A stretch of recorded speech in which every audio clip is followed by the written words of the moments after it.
Live from the world's capital markets, here are the latest financial headlines brought to you by News Factory.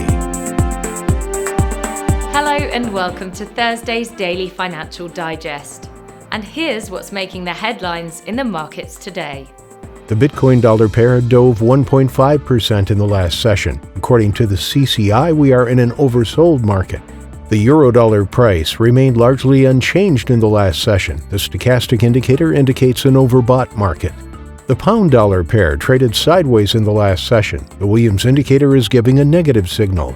The last session saw the Aussie gain 0.4% against the dollar. The stochastic indicator is giving a negative signal, going against our overall technical analysis. Those were today's major economic events. And now, moving on to world financial headlines.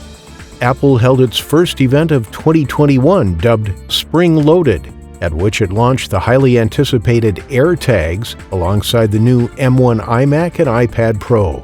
British inflation picked up in March as global oil prices rose and retailers scaled back their COVID-driven discounts, and it is expected to keep climbing as the economy reopens from lockdown.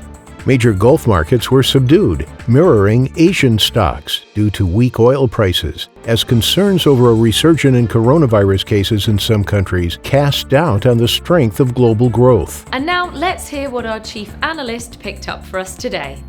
The U.S. initial jobless claims will be released at 12:30 GMT, Japan's National Consumer Price Index at 23:30 GMT, the UK's GfK Consumer Confidence at 23:01 GMT.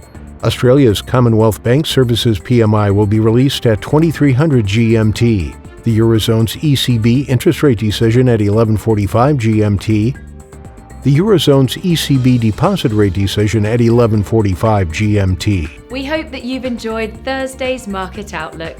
On behalf of all of us here, we wish you a productive trading day. Be sure to join us tomorrow morning for the latest news and events from the financial markets.